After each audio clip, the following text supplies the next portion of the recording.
the Aaliyah Boston contract might be the death of this team.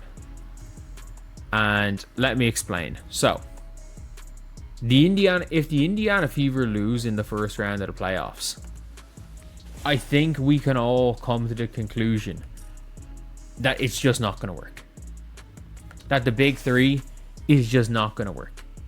If you lose in the first round of the playoffs, that is a brutal standard. If Indiana goes from being one game away from the finals to a first-round exit after adding more talent, somebody is going to have to explain why this supposedly improved version got worse. But the uncomfortable part is not just what happens in the playoffs.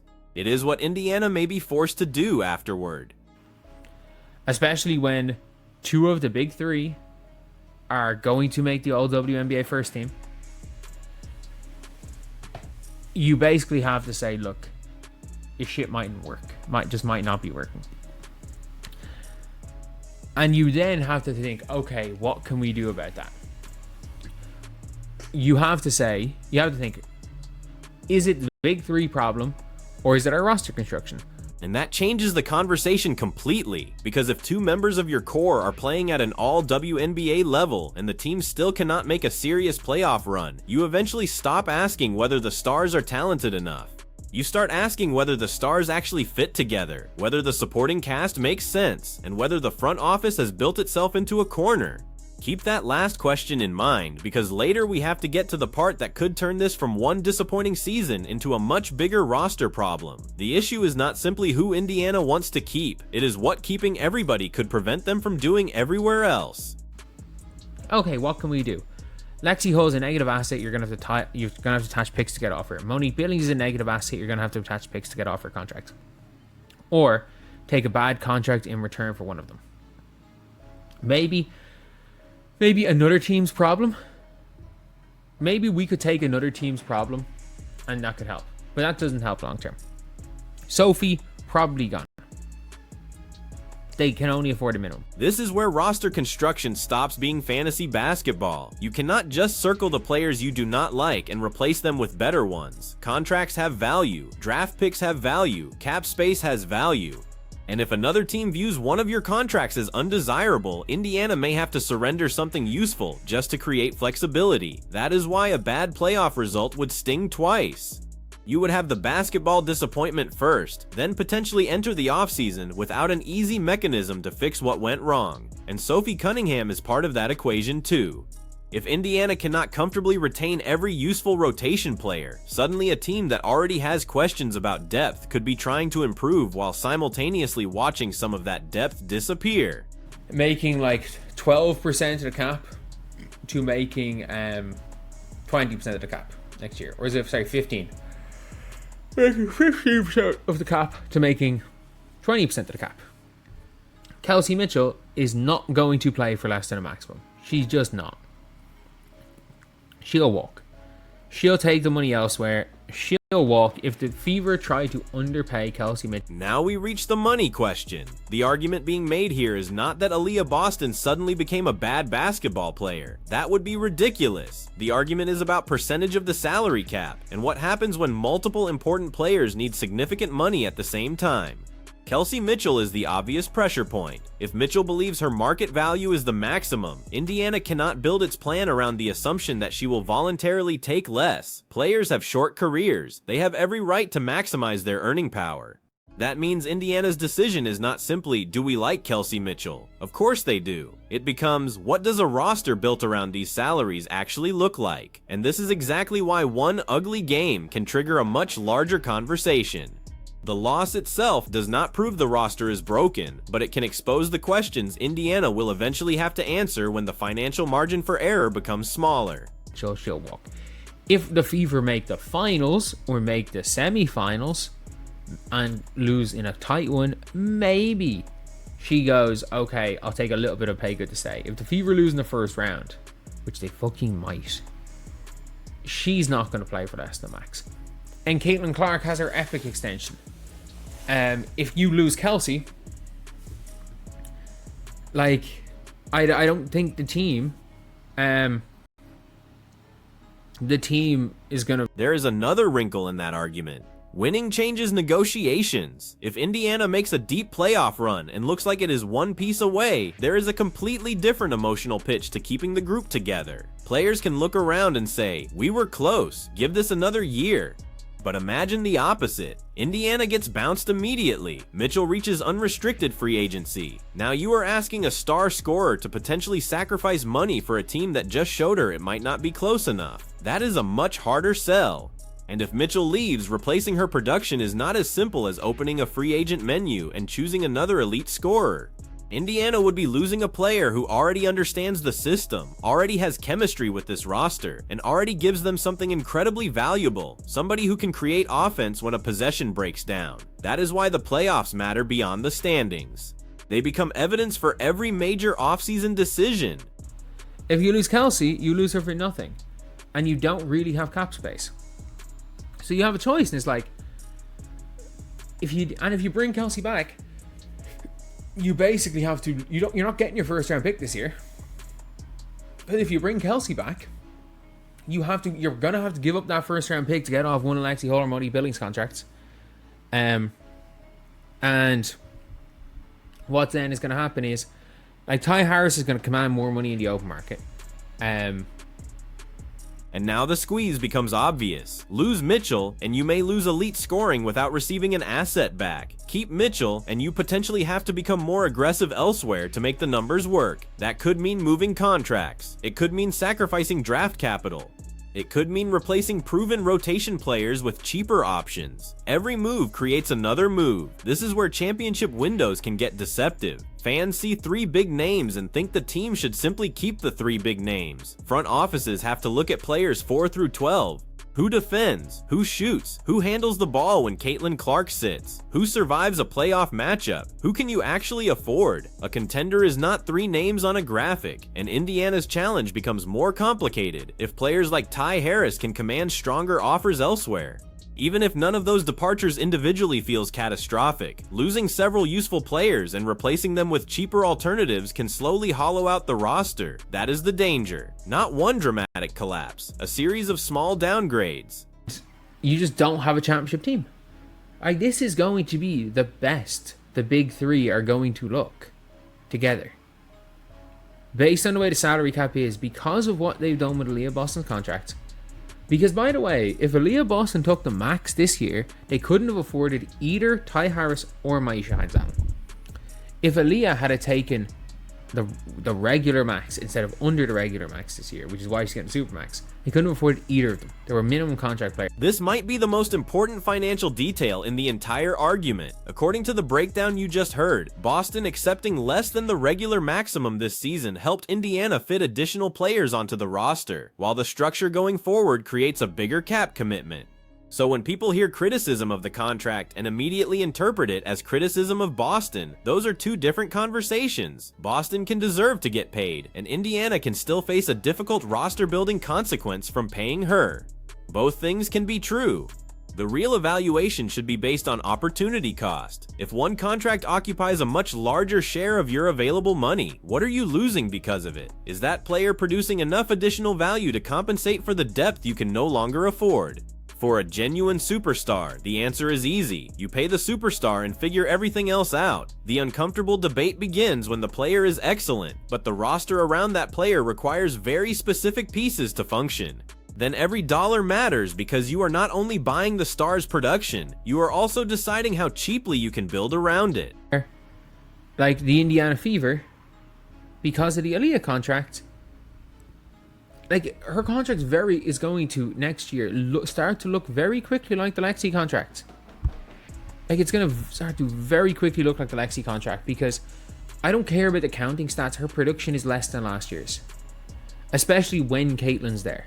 I'm not saying she's been better or worse this year than she was when And this is where the basketball side collides with the financial side. Forget raw box score totals for a moment. Indiana has to determine whether the Clark-Boston partnership is creating enough value together. Because paying premium money for individual talent only works if the pieces amplify one another. Clark's greatest weapon is pressure. She stretches defenses far beyond the three-point line, attacks early in transition, manipulates help defenders, and can punish teams with passing windows that disappear almost instantly. Boston gives Indiana a completely different type of pressure. She can establish position inside, punish mismatches, screen, rebound, and force defenses to deal with size around the basket. On paper, those skills should complement each other. But if the offense reaches a point where one player's preferred rhythm consistently minimizes the other's strengths, the Fever have a much bigger question than who scored how many points on a random Tuesday. They have to decide what style of basketball they are actually building. Caitlin wasn't there, but like she was in MVP conversations when Caitlin was playing last year. So like that has to be taken into account. The problem is now is that Caitlin and Aaliyah don't seem to know how to play with each other anymore. And it becomes a huge risk because that comparison to last season is what makes this interesting. The argument is not simply that Boston needs better statistics. It is that we have already seen stretches where Boston looked extremely effective with Clark on the floor.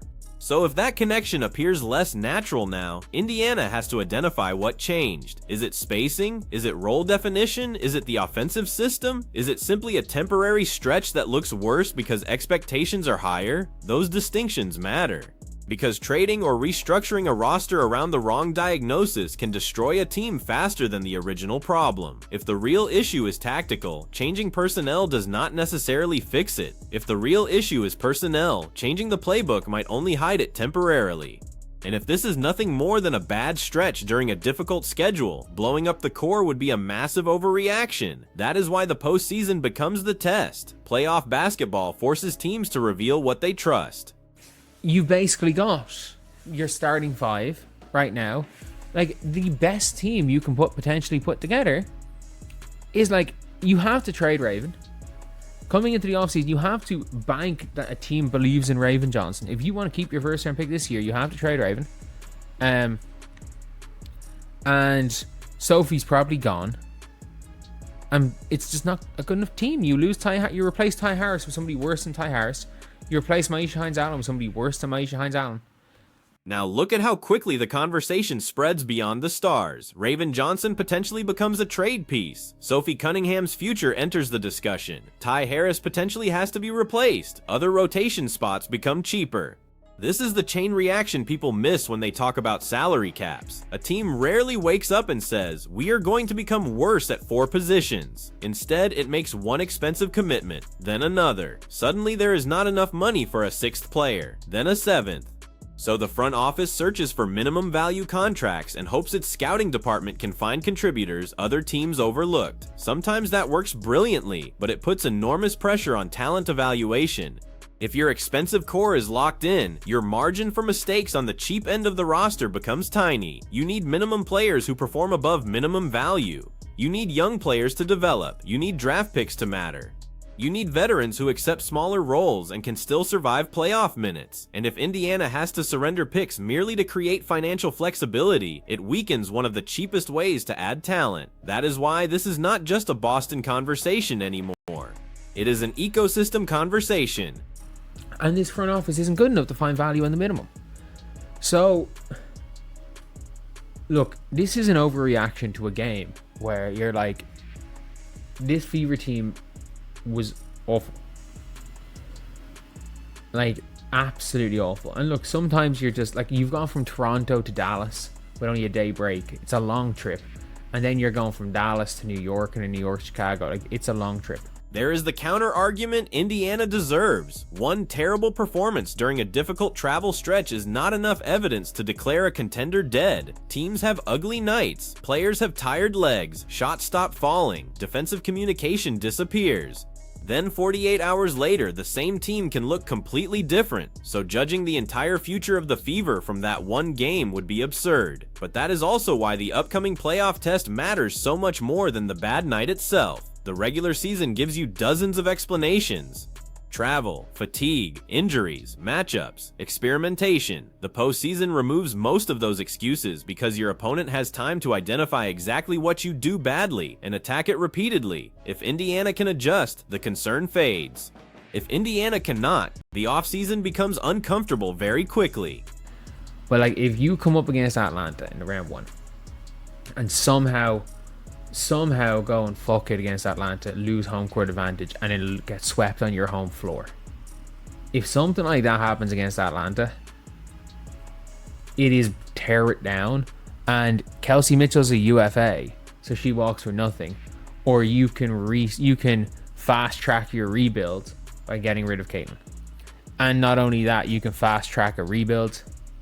You can fast track a rebuild by getting rid of Caitlin or trading Caitlin, and you can probably get off one of the bad contracts. And there is the nuclear option. Trading Caitlin Clark would obviously be an extraordinary move, and nothing in this clip establishes that Indiana is actually planning to do it. This is a hypothetical argument about how aggressively a franchise could accelerate a rebuild if it concluded the current construction had failed, but even discussing that hypothetical shows how high the perceived stakes are. Clark is not just another movable contract.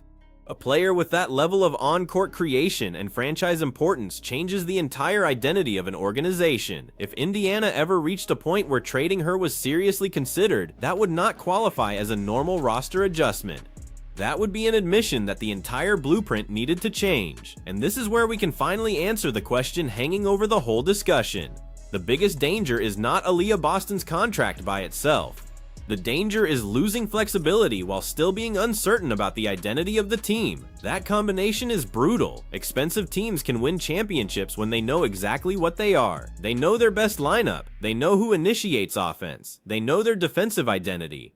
They know which stars complement each other, and the front office spends whatever flexibility remains finding role players who fit those stars. Indiana cannot afford to become expensive before answering those questions, because once your money is committed, experimentation gets harder.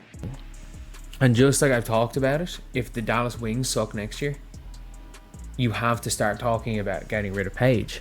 But this epic provision is the worst thing, and like, it's going to ruin Atlanta, by the way. If Angel Reese makes the All-W second team, and it's looking like she might, it's going to kill the Atlanta Dream. The epic provision is one of the worst things, is going to destroy teams. And the problem again is that the Indiana Fever mortgaged their future for this year, and now you have the 15th best player in the league getting paid a Supermax. And unless your name is AJ Wilson, you're not worth 20% of the cap. And now we get to the mechanism behind the fear, the salary structure itself. The clip argues that the relevant contract provision can dramatically increase the amount of cap space committed to high-level players, and that Indiana has already spent future flexibility trying to maximize the present. Whether you agree with the ranking of Boston as the 15th best player in the league is almost beside the point. Player rankings are subjective. The useful question is simpler. If a player occupies around 1/5 of your available cap space, can you build a championship roster around that commitment? That depends on what the player provides and what the rest of the roster costs, and Boston provides real value. She is not some dead money contract sitting at the end of the bench. She is a major piece, but a major piece and a perfectly priced piece are not automatically the same thing. This is where fans understandably get defensive, because contract discussions can sound like attacks on players. They are not necessarily attacks. Salary cap leagues force teams to put a financial number on basketball value. The player can be worth a huge contract on the open market, while that same contract creates difficult consequences for one specific team. Indiana's job is not to decide whether Boston deserves respect. Indiana's job is to determine whether Clark, Boston, and Mitchell at their respective prices leave enough resources to build the other pieces a championship team requires. That is the real equation. And if the Fever go deep in the playoffs, the answer becomes much easier. You keep investing because you have evidence that the core works under postseason pressure. If they get exposed early, every expensive commitment starts receiving more scrutiny because now you are paying to preserve something that has not produced the expected result.